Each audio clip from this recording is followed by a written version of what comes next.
장대장TV 시청자 여러분 안녕하십니까, 장대장입니다. 자, 요즘에 이 상속을 받았다, 또 뭐 기존 주택을 가지고 있다, 또 뭐 상속을 받다 보니까 뭐 형제끼리 나누어 가졌다, 이런 여러 가지 경우의 수가 있습니다. 자, 이럴 때 어떨 때는 또 중과가 되고, 어떨 때는 중과가 되지 않고, 어떨 때는 또 비과세가 될 수 있고, 뭐 이런 여러 가지 경우의 수가 있는데, 이 부분을 제가 한번 속 시원하게 분석해 보도록 하겠습니다.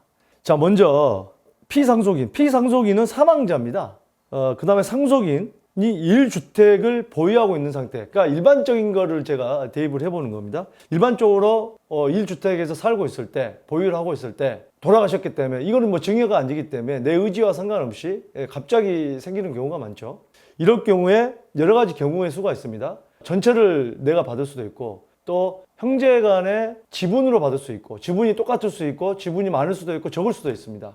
또 상속받은 주택을 먼저 팔 수도 있고, 내 보유 주택을 먼저 팔 수도 있습니다. 이런 경우의 수에 따라서 어떻게 달라지는지, 또 이거를 잘 알고 어떻게 해야 절세가 되는지, 거기까지 한번 분석을 해보도록 하겠습니다. 자, 그러면 이 상속을 받았습니다. 전체, 그러니까 1주택을 전체를 상속받은 후에 5년 이내에 기존 주택보다, 그냥 기존 주택은 살고 있고 5년 이내에 이 상속받은 주택을 먼저 매도 시 어떻게 되느냐? 양도세 중과배제, 그러니까 일반과세가 됩니다. 내 주택이 있고 상속주택의 지분 정체를 받았다면 5년 이내에 팔면 일반과세, 하지만 5년이 지나면 중과가 된다는 거죠.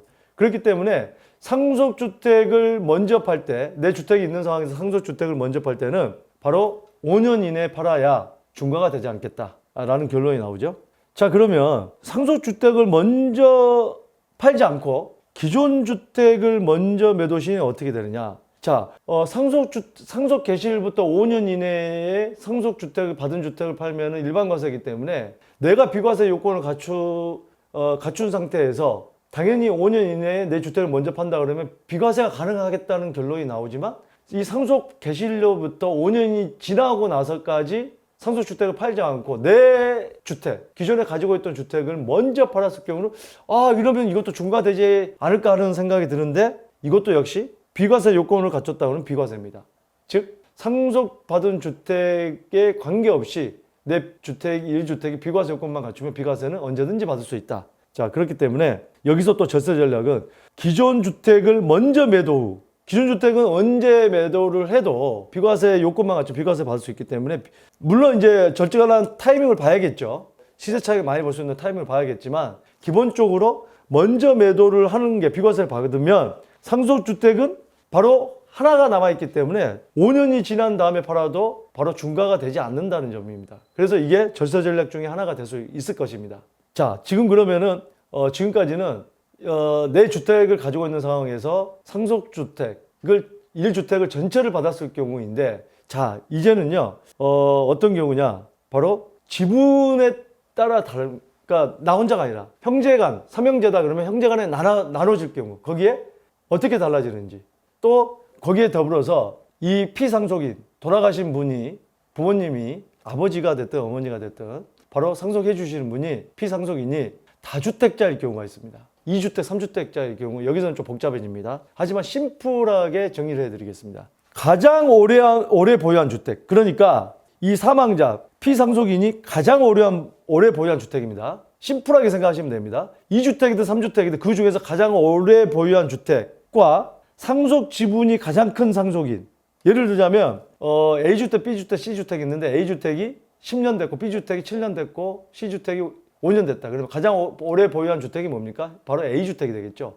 A주택 중에서도 A주택도 삼형제다, 지분이 다 나눠질 거 아니에요. 그 중에서 지분이 가장 큰 거. 만약에 지분도 다 똑같다 그러면 상속받는 사람이 연장자이면 거기에 해당되는 주택의 보유수만큼만, 주택의 지분만큼만 바로 상속 개시일부터 양도세 중과가 되지 않고 일반과세는 5년 지나면 중과된다. 지금 무슨 얘기냐? 이것도 똑같습니다. 여기에 해당되는, 지금까지 설명한 주택에 해당되는 지분의 상속주택만큼만 5년 이내에 팔아야 중과세가 배제가 된다. 즉 일반과세가 되고, 5년 지나면 중과가 된다. 조금 전에 말씀드렸던 1주택 전체를 받는 거랑 똑같은 경우입니다. 그러면 나머지일 경우, 이 경우가 아니고 나머지일 경우, 나머지일 경우 소수 지분자, 그리고 가장 오래 보유한 주택이 아닐 경우의 지분자, 이 모든 경우는 바로 이 소수 지분자나 이 모든 경우, 나머지 경우는 언제 매도해도 일반 과세입니다. 심플합니다. 복잡한 것 같지만 심플합니다.